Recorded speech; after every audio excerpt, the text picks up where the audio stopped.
Hola, el Centro Cristiano Renuevo te da la más cordial y especial bienvenida, esperando que en este día puedas disfrutar de un tiempo especial con Dios.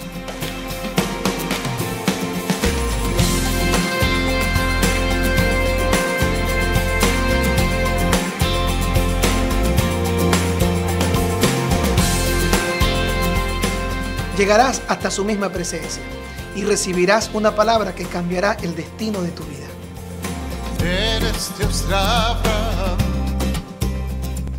Ven y comparte una experiencia inolvidable con la gran familia de Dios, la familia Renuevo.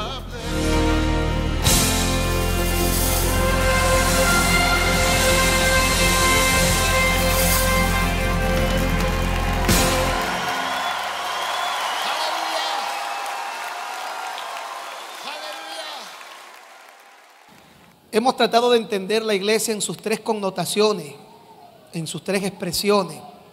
Y para mí es muy importante que cada persona logre entender el valor y el significado de la iglesia. Oiga bien, la iglesia como individuo, cada uno de nosotros es la iglesia de Jesucristo, porque somos templo y morada del Espíritu Santo.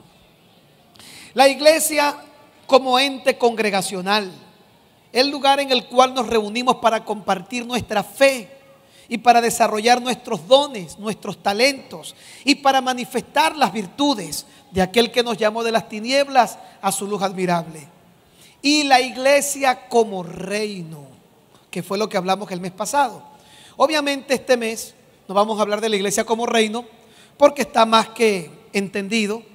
Yo creo que todos nosotros sabemos también lo que significa que nosotros somos el templo del Espíritu Santo y hablamos de la iglesia como individuo, pero este mes vamos a dedicar a hablar de la iglesia como ente congregacional.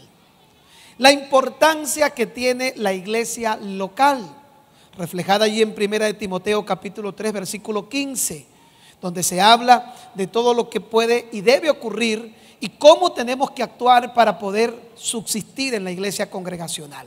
Algo que yo compartí entre semana con algunas personas es, lo más absurdo que podemos creer es que algunas personas piensan que cuando Pablo escribió su carta a los Corintios, había una iglesia en esa época que se llamaba la iglesia de los Corintios. Yo conozco una iglesia así en el estado Zulia, iglesia de los Corintios. Otros piensan que había una iglesia llamada la iglesia de Éfeso, la iglesia de los Efesios. Y realmente como la visión y la mentalidad que tenía el Señor Jesucristo no estaba simplificada a un espacio físico, jamás existió ni en la mente ni en el corazón de Dios la iglesia como una estructura local, sino como un reino. Pero ese reino multiplicador en el mundo entero debía encontrar espacios de reunión para los que eran parte de este grupo de personas que creían en estas verdades fundamentales de la Escritura. Entonces, ¿qué ha ocurrido? Al principio, la iglesia no tenía un espacio, no tenía locales. La primera conversión de creyentes fue de un número aproximado de 3,000 personas en el libro de los Hechos, capítulo 2. El segundo grupo de creyentes convertidos fueron 5,000. Y obviamente encontrar un lugar en este tiempo para albergar 8,000 personas es imposible en algunos casos. Imagínense en aquel tiempo en qué sitio podían albergar 8,000 personas. La iglesia congregacional o la iglesia local funcionaba en casas.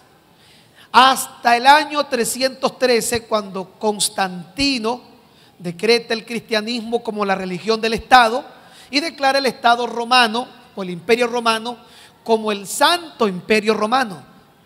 Fue entonces en donde comenzaron los cambios y se construye la ciudad de Constantinopla y comienzan a existir las edificaciones locales que agruparon a los creyentes que posteriormente comenzaron a vivir. Se dice que desde el año 313 hasta el 1521 hubo un periodo llamado oscurantismo, porque esto, en vez de convertirse en un factor beneficioso, se convirtió en un factor perjudicial. Porque cada persona ahora no era parte de una estructura mundial, iglesia llamada reino, sino que ahora cada quien formaba parte de un grupo y esto generó un esquema de parcela. Pero en los últimos años la iglesia ha entendido que a pesar de que nosotros podamos ser parte de una estructura local, que es esta realidad que nosotros tenemos en donde nos reunimos, esta estructura local que definimos como iglesia, pudimos darnos cuenta que ella no es la iglesia, sino que esta iglesia local forma parte de ese reino en el cual Jesucristo decidió establecer todas las cosas. Yo hoy quiero hablar de la iglesia en la connotación de reino y en la connotación de iglesia local. Pero quiero hablar del anhelo de la iglesia.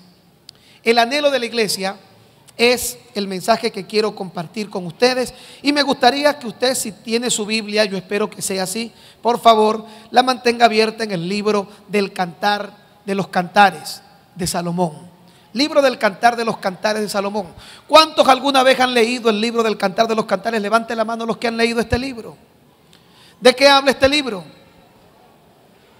¿Cuál es el tema principal del libro? ¿Ah? El amor. ¿Pero qué tipo de amor? El amor romántico de una pareja. ¿A cuántos les gusta la nieve en Navidad? ¿Cuántos han visto la nieve? A ver, ¿cuántos han visto la nieve? La nieve es muy bonita por un ratico. El invierno es una de las cosas más horribles cuando se prolonga. Hay cuatro estaciones que definen el año en muchos países. Nuestro país no es el caso. Está la estación de otoño, la estación de verano, la estación de invierno y la estación de primavera. El invierno siempre precede a la primavera y característicamente el invierno tiene tres condiciones que lo definen. Frío, diga conmigo frío. El invierno es muy frío y tiene un frío tan fuerte que puede bajar a una temperatura bajo cero, 11, 14, 20 bajo cero. Y el frío, cuando está en su máxima expresión, puede producir algo que se llama hipotermia. La hipotermia es tan dañina que se dice que la persona comienza a sentir que sus huesos, su cuerpo comienza a ser insensible. Y esa insensibilidad de hipotermia puede hacer incluso que una persona pierda parte de su cuerpo. Pero no solamente hay frío, hay soledad, porque muchas cosas mueren en el invierno. Entonces, lo que vive en el invierno realmente no vive. En el invierno lo que hay es supervivencia. Se está tratando de sobrevivir al invierno. En diferencia a lo que pasa en otras épocas del año, que los seres vivos viven en el invierno, en cualquier otra época, pero en el invierno los seres vivos no están viviendo, están sobreviviendo. De tal forma que el invierno no solamente produce frío, también produce soledad.